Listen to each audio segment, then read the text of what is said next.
لن تزولا قدم ابن آدم، حضور نے خبر دی ہے ابن آدم کے قدم ہل نہیں سکیں گے. جیسے مجرم کھڑا ہوتا ہے کٹہرے کے اندر، اس کٹہرے میں سے ہل نہیں سکو گے حتی یسأل عن خمس، جب تک کہ 5 چیزوں کا حساب نہ لے لیا جائے. وہ 5 چیزیں کیا ہیں؟ کان کھول کر سنیے.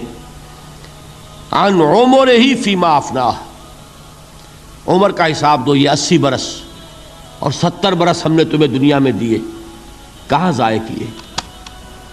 وعن شبابہ فیما ابلاہ، اور خاص طور پر جوانی کا دور، امنگوں کے دن، ولولے ہوتے ہیں، قوت ہوتی ہے، توانائی ہوتی ہے، آدمی چلتے ہوئے زمین پر پاؤں مارتا ہے، قوت جو ہے وہ اپنا اظہار چاہتی ہے.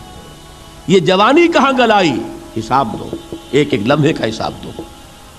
وَعَن مَالِهِ مِنْ أَيْنَ اكْتَسَبَهُ وَفِيمَا أَنْفَقَهُ، ایک ایک پائی کا حساب دو، مال کا کہاں سے کمایا تھا، حلال سے کہ حرام سے، اور کہاں خرچ کیا تھا، گل چھروں میں، عیاشیوں میں، یا نیکی کے کاموں میں، ادائے حقوق میں، اللہ کے دین کے لیے. 4 سوال ہو گئے. 2 زندگی کے بارے میں، ایک زندگی پوری بحیثیت مجموعی کہاں کس کام میں لگائی، اور خاص طور پر شباب کا دور کہاں لگایا. 2 سوال مال کے بارے میں، کمایا کہاں سے، حلال سے کہ حرام سے، جائز سے کہ ناجائز سے، خرچ کہاں کیا. اور آخری سوال وعما عمل فیما علم، جو علم حاصل کیا تھا اس میں عمل کتنا کیا. علم کے انبار لگاتے چلے گئے اور عمل کے آغاز کی بھی نوبت نہ آئی. یہ علم جو ہے یہ اس روز سب سے بڑا وبال بن جائے گا انسان. اتنا علم اور عمل کچھ نہیں، بجائے کہ کریڈٹ کا ذریعہ بنے یہ الٹا ڈیبٹ کا کھاتہ بن جائے گا. یہ جواب دہی کا احساس ہے کہ جس کی وجہ سے انسان کی ٹریجڈی جو ہے وہ دوہری ہے. کوئی حیوان اتنے بوجھ تلے نہیں، مشقت کی، محنت کی، اس زندگی میں ختم ہوئے، اس کے بعد کوئی محاسبہ نہیں. اس کو بھی غالب نے خوب کہا ہے کہ اب تو گھبرا کے یہ کہتے ہیں کہ مر جائیں گے، اور مر کے بھی چین نہ پایا تو کدھر جائیں گے. یہ ہے وہ ہیومن ٹریجڈی. اب میں آپ کو توجہ دلانا چاہتا ہوں، ایک تو گوتم بدھ کا فلسفہ، اس کے فلسفے کا مین تھیم یہ ہے سروم دکھم، آل از پین، آل از سفرنگ. اور اس نے جو بھی اپنی محنت کی یہ تو اللہ ہی بہتر جانتا ہے کہ اسے بعد میں ملا کیا اور کیا نہیں ملا. ایک بات آپ سے عرض کر دوں گوتم بدھ کے بارے میں، ایک بہت جید عالم میرے نزدیک بر صغیر پاک و ہند کے علماء میں، جو اس صدی کے علماء ہیں، ان میں ان کا بہت اونچا مقام ہے، مولانا مناظر احسن گیلانی رحمۃ اللہ علیہ. گیلان قصبہ ہے ایک بہار کا، وہاں کے رہنے والے تھے. ان کی زندگی زیادہ گزری حیدرآباد دکن میں، عثمانیہ یونیورسٹی میں استاد رہے. انہوں نے گوتم بدھ کے بارے میں یہ لکھا ہے کہ میرا یہ گمان ہے کہ وہ بھی اللہ کے نبی تھے، اور اس کی دلیل دی ہے.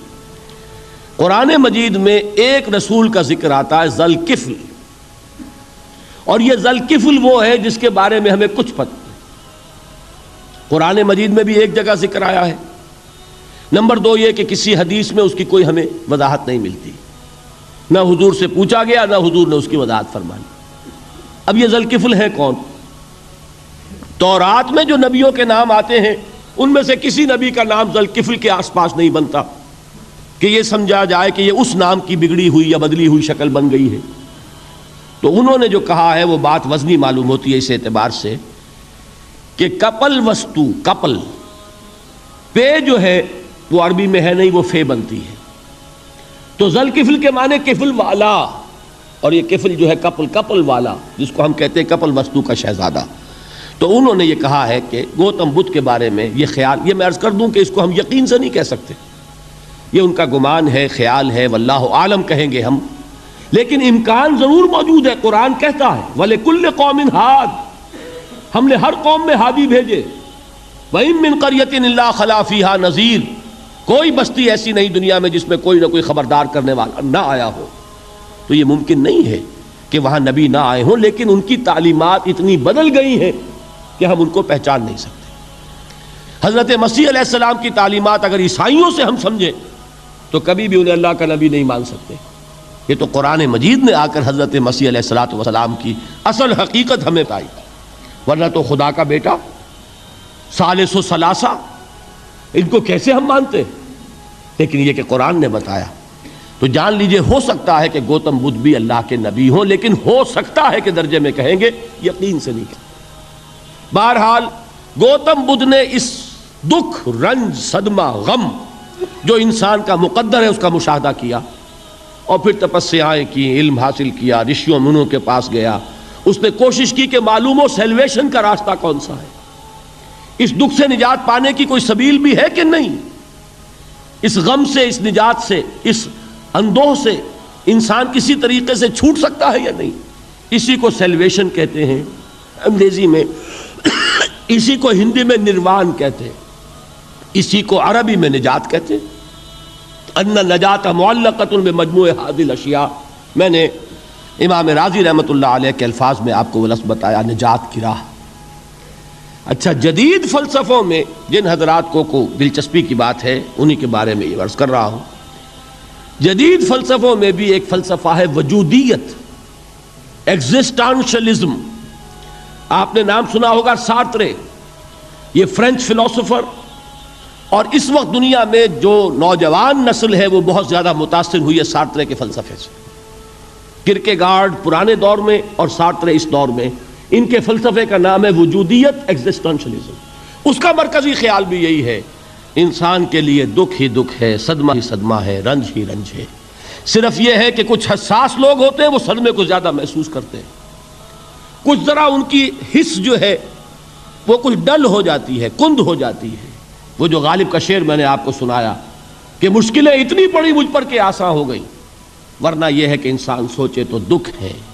اب یہ دکھ جو ہے اس سے نجات کا کوئی راستہ بھی ہے کہ نہیں، یہ کوسچن مارک ہے، جس کا جواب ہے تیسری آیت میں اِلَّا الَّذِينَ آمَنُوا وَعَمِلُوا الصَّالِحَاتِ وَتَوَاصَوْا بِالْحَقِّ وَتَوَاصَوْا بِالصَّبْرِ۔ جو ایک نا امیدی کی کیفیت طاری ہوتی ہے، وَالْعَصْرِ إِنَّ الْإِنسَانَ لَفِي خُسْرٍ، زمانے کی قسم ہے تمام انسان برباد ہونے والے ہیں، تباہی میں ہیں، گھاٹے میں ہیں، ٹوٹے میں ہیں۔ اس سے جو ایک مایوس کن صورتحال سامنے آتی ہے، اس مایوسی سے نجات دلانے والی آیت ہے تیسری آیت۔ ایک راستہ ہے، یہ امید کی کرن ہے، تباہی سے بچ سکتے ہو، ابدی بربادی وہ بربادی۔ یہاں تو یہ ہے کہ ہم نے مشقتیں اٹھا لیں، فاقے جھیل لیے، تکلیفیں برداشت کر لیں، صدمے برداشت کر لیے، لیکن موت آئی، اس کا خاتمہ ہو گیا۔ لیکن اس کے بعد اگر خدا نہ خواستہ جہنم میں جھونک دیے گئے، وہ ابد الآباد تک کی، وہ ہمیشہ ہمیشہ کی جلن۔ قرآن کہتا ہے کہ اگر ایک کھال جل جائے گی، جھلس جائے گی، اللہ اور کھال دے دے گا۔ دیکھیے یہ بھی جدید دور میں آپ کو معلوم ہوگا، بورس بکائی نے جو کتاب لکھی ہے دی فرینچ سرجن، اس نے ثابت کیا ہے کہ قرآن مجید نے جتنے نیچرل فینومینا کا حوالہ دیا ہے وہ بالکل سائنس کے مطابق ہے۔ آج ہمیں یہ معلوم ہے کہ حس جو ہے وہ صرف کھال میں ہوتی ہے، کھال حساس ہوتی ہے، کھال اتر جائے نیچے جو ہے گوشت جلے گا، آپ کو تکلیف نہیں ہوگی۔ معلوم قرآن نے کہا ہے کہ جب کھالیں ان کی جھلس جائیں گی ہم نئی کھال دے دیں گے، تاکہ وہ سوزش جو ہے، وہ جلن کا احساس برقرار رہے، وہ ختم ہونے نہ پائے۔ حالانکہ اس کی ضرورت نہیں ہے، اگر اندر کا گوشت بھی حس والا ہوتا تو پھر کھال دوبارہ عطا کرنے کی ضرورت نہیں ہے، گوشت جلے گا، اس سے بھی جلن کا اور سوزش کا احساس ہو جائے گا۔ لیکن قرآن کہتا ہے کہ نہیں، کلما نضجت جلودہم بدلنا لہم جلودا غیرہا، جب ان کی کھالیں جھلس جائیں گی، جل جائیں گی، ہم ان کی کھالیں بدل دیں گے تاکہ وہ سوزش برقرار رہے۔ ثم لا يموت فيها ولا يحيا، پھر نہ وہ اس میں جی سکے گا نہ مر سکے گا، نہ زندوں میں ہوگا نہ مردوں میں ہوگا۔ موت کو پکارے گا، کاش کہ موت آ جائے جو مجھے اس مشقت سے اور مشکل سے چھٹکارا دلا دے۔ وہ موت جس سے اس وقت ہم بھاگتے ہیں، اگر خدا نہ خواستہ اس جہنم میں جھونکے گئے تو پھر موت کو پکاریں گے اور موت نہیں آئے گی۔ اس عذاب سے، اس ابدی ناکامی سے، اس خسران سے، اس ابدی ہلاکت سے بچنے کا کوئی راستہ ہے؟ وہ جو میدان حشر میں پکاریں گے لوگ، این المفر، کوئی جائے فرار ہے، کوئی جائے پناہ ہے؟ وہ جائے فرار، وہ جائے پناہ اس دنیا میں اللہ نے ہمیں عطا فرمائی، اسی کا نام صراط مستقیم ہے۔ الا الذین آمنوا وعملوا الصالحات وتواصوا بالحق وتواصوا بالصبر، ایک راستہ ہے۔